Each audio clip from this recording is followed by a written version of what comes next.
जय हिंद प्यारे साथियों, कैसे हैं आप सभी। आशा करता हूँ आप सभी अच्छे होंगे, स्वस्थ होंगे और धमाकेदार तरीके से अपनी पढ़ाई को भी कर रहे होंगे। हमारा क्षितिज भाग 2 अध्याय में हमने जो सूर्यकांत त्रिपाठी निराला की प्रथम कविता थी उत्साह, उसे हमने कंप्लीट किया। उसके प्रश्न उत्तर को भी देखा। अब हम आगे पढ़ेंगे अट नहीं रही है। इस कविता को हम लोग पढ़ेंगे, इसके भावार्थ को समझेंगे और इसके प्रश्न उत्तर को भी जानेंगे। तो बता दीजिए कैसे हैं आप सभी। आप सभी अच्छे ही होंगे, अपने पढ़ाई को भी कर रहे होंगे। चलिए, इस कविता को पढ़ने से पहले एक मोटिवेशनल कोट फिर से आप सभी के सामने है। तो मोटिवेशनल कोट कहता है कि लहरों से डरकर नौका पार नहीं होती और कोशिश करने वालों की कभी हार नहीं होती। आप में लाख असफलता पाई हो, आप पिछली परीक्षाओं में आपका जो अंक हो वो बेहतर ना हो, लेकिन आप क्या कीजिए, इस पर ज़्यादा मेहनत कीजिए, अपने आप को काबिल बनाइए, अपने आप को साबित कीजिए। लोगों को कहने से नहीं, अपने आप को साबित करके दिखाइए कि नहीं, मेरे में भी है और मैं कर सकता हूँ या कर सकती हूँ। तो कहते हैं असफलता एक चुनौती है, इसे स्वीकार करो। जो अपने पिछले परीक्षाओं में आपके जो अंक थे वो कम आए हों, या फिर आप अपने जीवन में कुछ ऐसी घटनाओं से गुजर चुके हो जो आपको निराश करती हो, हताश करती हो, तो उस घटनाओं को ऐसे मत देखिए कि हमने उससे कितना सीखा या फिर हम उससे कितना निराश हुए। उसे याद कीजिए कि हमने इससे कितना कुछ सीखा। तो असफलता एक चुनौती है, इसे स्वीकार करो। जो आप अब सफल हो गए हैं या फिर कुछ जीवन में कुछ चीज़ों के कुछ परेशानियों का सामना कर रहे हैं, कुछ मंदी का, कुछ पैसे के कारण या फिर कुछ अन्य चीज़ों का सामना कर रहे हैं, तो बच्चा असफलता एक चुनौती है, इसे स्वीकार करो। क्या कमी रह गई देखो और सुधार करो। जब तक न सफल हो नींद चैन को त्यागो तुम, संघर्ष का मैदान छोड़ मत भागो तुम। कुछ किए बिना ही जय जयकार नहीं होती और कोशिश करने वालों की कभी हार नहीं होती। चलिए, अब हम लोग जानते हैं अट नहीं रही है। इसके जो कवि हैं सूर्यकांत त्रिपाठी निराला हैं। सूर्यकांत त्रिपाठी निराला जो हैं वो छायावाद के एक प्रमुख स्तंभ है। छायावाद में जो छायावाद है उसके 4 स्तंभ कहलाते हैं। 4 कवि कवित्री इसके 4 स्तंभ कहलाते हैं, जिसमें से जयशंकर प्रसाद, सूर्यकांत त्रिपाठी निराला, ठीक है, महादेवी वर्मा, सुमित्रा नंदन पंत हैं। तो चलिए अब हम लोग चलते हैं, इन कविता में है अट नहीं रही है। अट नहीं रही है जो कविता है उसमें अट नहीं रही है। जो यह शीर्षक दिया गया है उसमें अटना, देखिए अटना मतलब होता है किसी चीज़ में समाना, किसी चीज़ में समाहित होना। जैसे मैं कहता हूँ कि एक बोर्ड है और उसमें जो मैं शब्द लिख रहा हूँ उसमें वो शब्द अट नहीं रही है, मतलब उस शब्दों को हम जब लिख रहे हैं तो वो शब्द इतने हम लिख रहे हैं वो शब्द उसमें समा नहीं रहा है। बाल्टी में पानी अट नहीं रही है, मतलब बाल्टी में पानी पूरी तरह से समा नहीं रहा है। तो ये था शीर्षक। अब यहाँ पे जो कवि हैं सुमित्रा नंदन पंत, वो किस चीज़ के अटने की नहीं बात करते हैं, तो वो जो प्रकृति में बदलाव आ जाता है, प्रकृति में एक अद्भुत बदलाव आता है, वो जो है वो कवि के मन में, कवि के हृदय में नहीं समा पा रही है। अब किस प्रकार बदलाव आते हैं, देखिए जब ठंड शरद ऋतु आती है और शरद ऋतु में हाड़ कपा देने वाली ठंड के बाद जब आता है फागुन आता है तो धरती का तापमान धीरे धीरे बढ़ने लगता है और जो ठंड के समय वृक्षों से पत्ते झड़ जाते हैं, चारों तरफ सूखा सूखा हो जाता है, तो फागुन के आने से धरती का वातावरण में हल्का गर्मी हो जाता है, हल्का उसका वातावरण में तापमान हल्का हल्का बढ़ने लगता है, तो उससे वृक्षों में पत्ते आ जाते हैं, चारों तरफ धीरे धीरे पत्ते नए नए खिलने लगते हैं, पीले पीले फूल, लाल लाल फूल खिलने लगते हैं, जो पंछी है वो चहचहाने लगते हैं, तितलियां उड़ने लगती है। एक अद्भुत सी एक लगता है जैसे कि दुल्हन श्रृंगार किया हुआ है, प्रकृति अपने दुल्हन की तरह सज जाती है। तो इसमें झिंगुर का जो झिंगुर होता है उसका भिनभिनाना, कोयल का कूदे इत्यादि और पंछियों की चहचहाट सुनाई देने पड़ती लगती है।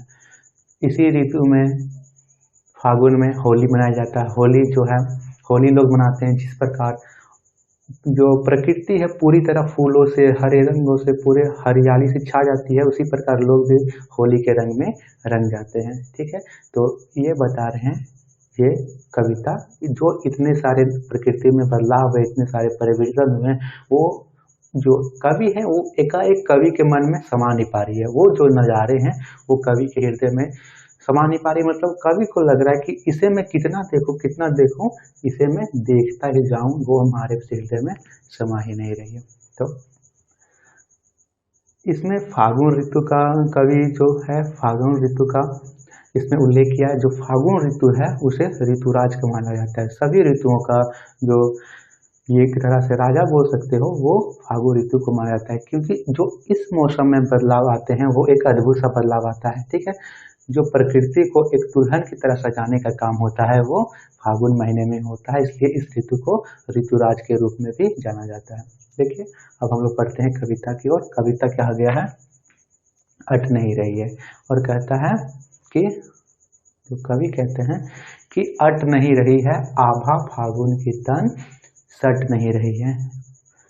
जो कवि बोलते हैं वो कहते हैं वसंत ऋतु का, वो वसंत ऋतु का वर्णन करते हुए कहते हैं कि जो फागुन ऋतु में इतनी आभा इतनी अधिक है कि वो प्रकृति में समा नहीं पा रही है। यानी वसंत फागुन ऋतु के आने से प्रकृति में इतने ज़्यादा बदलाव हो गए हैं कि वो प्रकृति में एकाएक समा नहीं पा रही है। जो प्रकृति पहले ठंड से थी, टूट रही थी, पूरा जो वातावरण था चारों तरफ ठंड ही ठंड था, एकाएक प्रकृति में हरियाली सी आ गई है, पूरा पंछियों का चहचहाट, पेड़ों में फूल खिल जाने, तो क्या हो रहा है, वो प्रकृति में समा नहीं पा रही है। और यह वो प्रकृति के साथ साथ कवि के हृदय में भी नहीं समा पा रही है।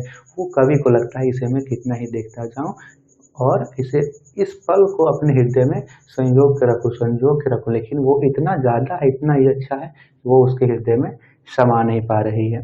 ठीक है, तो आप भी उस नज़ारे को, उस पल को याद कीजिए, अपने मन में देखिए, सोच के कि चारों तरफ हरियाली हो और जो वृक्ष हैं उसमें फूल खिले हों, उसमें नए नए पत्ते हों, जो पत्ते हों, फिर पंछियों का चहचहाहट हो, एक हवा में जो हवा बहे उसमें एक सुगंधित खुशबू है, क्योंकि फूल खिलेगा तो फूलों की खुशबू हवा में बहेगी और आपको स्पर्श करें। देखिए कितना सुंदर, कल्पना कीजिए, आपका मन क्या होगा, आह्लाद से भर जाओगे, आप खुशी से भर जाओगे। तो ये आपकी कल्पना के आधार पर आप आह्लाद से भर गए, खुशी से भर गए, और आपके सचमुच में होगा तो क्या होगा, तो उसी प्रकार वो वही क्षण कवि के साथ भी हो रहा है। कवि जो है वो इस प्रकृति के नज़ारे को अपने में समा नहीं पा रहा है। वो लग रहा है कि ये इस असीम जो प्रकृति में इतना खूबसूरती बिखरा हुआ है, उसे मैं अपने हृदय में किस प्रकार समाऊं। ठीक है, आगे की पंक्ति है, दूसरी पंक्ति है कि कहीं सांस लेते हो घर घर भर देते हो, उड़ने को नभ में तुम पर कर देते हो, आंख हटाता हूं तो हट नहीं रही है। अब जो है इस पंक्तियों में कवि एक प्रकृति को ऐसा प्रतीत किए हैं कि मानो वो दुल्हन हो, क्या हो, दुल्हन हो। जब वसंत ऋतु आता है तो वृक्षों हैं, सभी पेड़ पौधे हैं, उसमें नई नई कोपले यानी कोमल कोमल पत्तियां व रंग बिरंगों से लग जाती है। जब हवा भी चलती है तो सारा वातावरण में क्या होता है, भीनी भीनी खुशबू से छा जाती है, और जब ऐसा लगता है उस समय कि मानो फागुन खुद ही सांस ले रहा हो और पूरे वातावरण को महका रहा हो। ठीक है, और कवि आगे इसमें कहते हैं कि कभी ऐसा एहसास होता है कि तुम क्या हो, फागुन माह हो, आसमान में उड़ने के लिए, और फागुन माह हो और तुम क्या हो, आसमान में उड़ने के लिए पंख फड़फड़ा रहे हो। ठीक है, और इस फागुन मास कर कवि इतने मोहित हैं कि वे कहते हैं कि इससे मेरी आंख हट ही नहीं पा रही है। और जो कवि हैं वो फागुन को क्या कह रहे हैं, इसमें एक बोल रहे हैं कि तुम मान लो फागुन खुद ही सांस ले रहा हो, तो वो क्या कहें, फागुन को एक मानव की तरह, या बोलते हैं उसे एक सजीव वस्तु की तरह प्रदान किया हुआ, तो यहाँ पे मानवीय कलर अलंकार का भी प्रयोग हुआ है। हम लोग साथ में व्याकरण के प्रश्न को भी करते जाएंगे। आगे में जो कह रहा है, आगे का है कि पत्तों से लदी डाल, कहीं हरी कहीं लाल, कहीं पड़ी है उर्मे मंद गंध पुष्पमाल, पाट पाट शोभाश्री पट नहीं रही है। अब जो कवि कहते हैं कि वसंत ऋतु में सभी पेड़ पौधे में नए नए पत्ते निकल आते हैं और डाली डाली रंग बिरंगे फूलों से लद जाती है। कवि उस समय की कल्पना करते हुए कहते हैं कि मानो प्रकृति जो है गले में रंग बिरंगी भीनी खुशबू वाली सुंदर सी माला पहन रखी है और कवि के अनुसार यह जो सुंदरता है इतनी बखरी पड़ी है कि वह जो कवि के अनुसार यह सुंदरता इतनी ज़्यादा बिखर पड़ी है कि वह धरती में एकाएक समा ही नहीं पा रही है। और यहाँ पे कवि जो क्या है मानवी कलर अलंकार का प्रयोग किए हैं। तो देखिए अब जब मैं देखिए यहाँ पे जो लगा हुआ है बैकग्राउंड ये जो लगा हुआ है, मैं जब इन पिक्चरों को डाउनलोड कर रहा था कि पीछे में किस तरह का पिक्चर लगाऊं तो मैं खुद ही कंफ्यूज हो रहा था। वो जो सारे पिक्चर भी सेलेक्ट कर रहा था लग रहा था इसे नहीं इसे मैं सेलेक्ट कर लूँ, इसे नहीं इसे सेलेक्ट कर लूँ।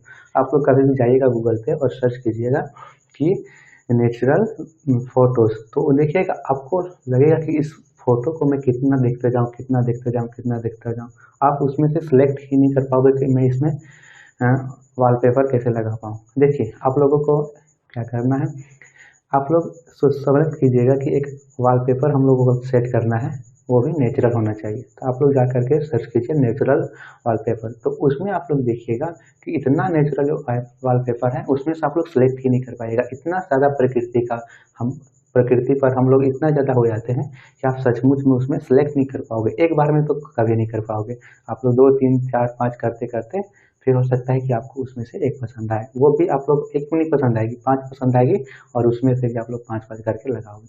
तो यह होता है प्रकृति के प्रति हमारा आकर्षण, एक जुड़ाव सा होता है। चलिए अब हम लोग जानेंगे इसके प्रश्न उत्तर को। प्रश्न उत्तर आप लोगों को फिर सोचना है, फिर मैं बताऊंगा, ठीक है। बताइए इसके जो प्रथम प्रश्न दिया हुआ है, देखिए कि यहाँ पे प्रथम प्रश्न दिया हुआ है कि छायावाद की एक खास विशेषता है अंतर्मन के भावों को दुनिया से सामंजस्य बिठाना। कविता की किन पंक्तियों को यह पढ़कर यह धारणा की पुष्टि होती है लिखिए। देखिए छायावाद की एक क्या विशेषता होती है, जो अंतर्मन के हमारे अंदर में जो भाव जगते हैं और दुनिया से उसे क्या करना, सामंजस्य बैठाना। यानी दुनिया को भी वह लगे कि वह भाव जो है सिर्फ हमारे ही अंदर नहीं, छायावाद के मतलब सिर्फ हमारे ही अंदर नहीं, वो दुनिया में किसी पर भी अप्लाई करो सभी के अंदर वो चीज़ हो रही है, मतलब सभी के अंदर ही वह भाव उत्पन्न हो रहा है। तो किन पंक्तियों को पढ़ने से लगता है, वैसे तो इसमें लगता है कि आभा फागुन की तन सट नहीं रही है। तो यहाँ पे जो प्रकृति में का एक परिवर्तन हुआ है उसमें से जो आभा फैली हो हमारे अंदर में सट नहीं रही, तो सभी के अंदर होता है। और उड़ने में नभ को तुम पर कर देते हो, इसमें भी होता है, ठीक है। इन पंक्तियों को भी पढ़कर लगता है। और तीसरा पंक्ति आप लोग लिखिएगा, आँख हटाता हूँ तो हट नहीं रही है। तो इसमें से आप लोग 3 पंक्ति ये लिख दीजिएगा, ठीक है। दूसरा प्रश्न आप सभी के सामने, कवि की आँख फागुन की सुंदरता से क्यों नहीं हट रही है। जो कवि जो है वो इस प्रकृति को देखते हैं तो उन्हें क्या लगता है, इस प्रकृति को मैं ज़्यादा से ज़्यादा अपने अंदर समाहित कर, अपने अंदर समेट सकूँ, इन नज़ारों को अपने अंदर समेट सकूँ। लेकिन वो नज़ारे इतने अधिक हैं, इतने ज़्यादा फैले हुए हैं कि कवि उन्हें समेट नहीं पा रहा है।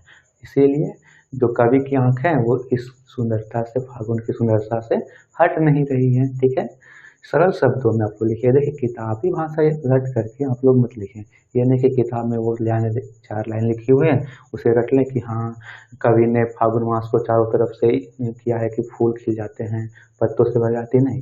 देखिए आप लोग अपने से जितना आंसर को लिखोगे एग्जामिनर उतना ही ज़्यादा लिखेगा, उतना ही ज़्यादा आपको नंबर मिलेगा या फिर आपको मार्क्स भी मिलेगा, ठीक है। तो किताबें नहीं रहती है, कई बच्चे किताबों से रट लेते हैं, तो उसे नहीं, आप लोग खुद से जितना लिखिएगा वो उसे अपने उतना ही आप लोगों को नंबर मिलेगा।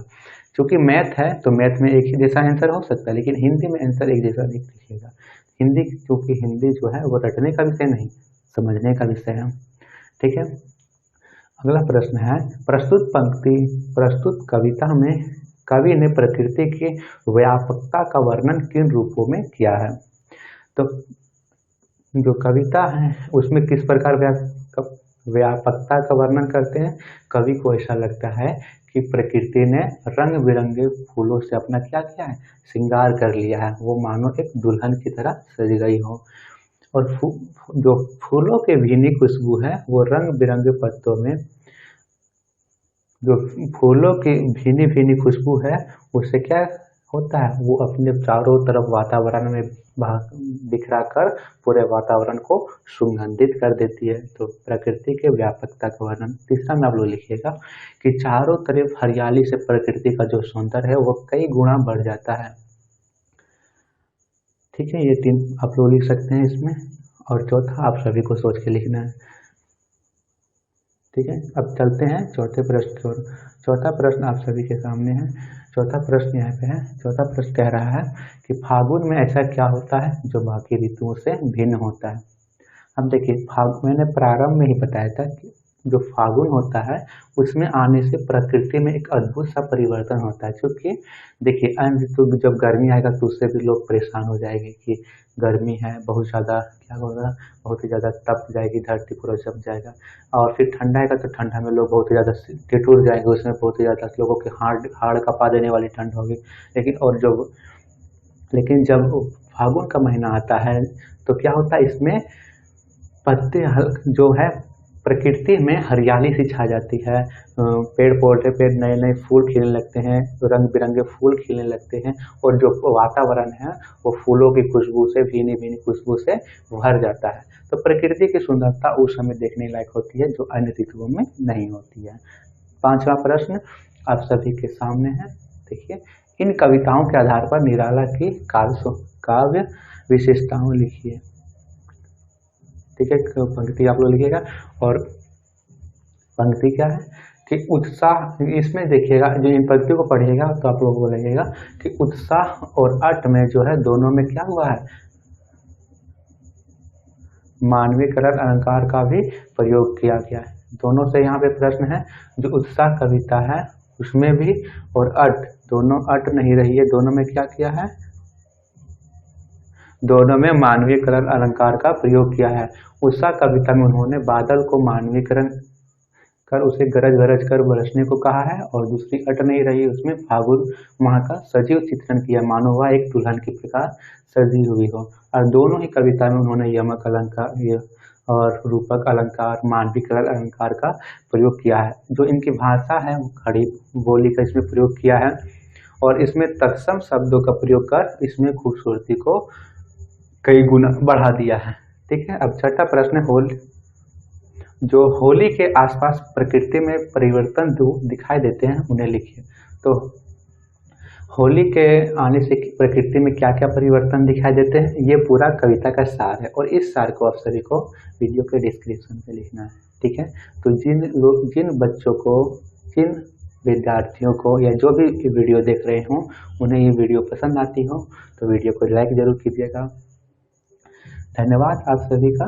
वीडियो को लाइक कीजिएगा, चैनल को सब्सक्राइब कीजिएगा, और इस वीडियो को ज़्यादा से ज़्यादा अपने दोस्तों को शेयर कीजिएगा, और बताइएगा कि जो हमारे चैनल पे भारतवर्ष क्लासेस पर रेगुलर क्लासेस चलती है, और इन क्लासेस को आप लोग अच्छे से देख सकते हो, अपने नोट्स बना सकते हैं और अपने डाउट्स भी पूछ सकते हो। तो मिलते हैं अगले वीडियो में, तब तक आप लोग पढ़ाई कीजिएगा, खुश रहिएगा, और अपनी जीजान भी पढ़ाई में लगाते रहिएगा। तो चलिए फिर जाते हैं, लेकिन एक मोटिवेशनल शायरी के साथ। जो मोटिवेशनल शायरी आप सभी के सामने है कि वृक्ष हो भले खड़े, हो घने हो बड़े, एक पत्र छाह भी मांग मत, मांग मत, मांग मत, अग्निपथ अग्निपथ अग्निपथ। धन्यवाद आप सभी को।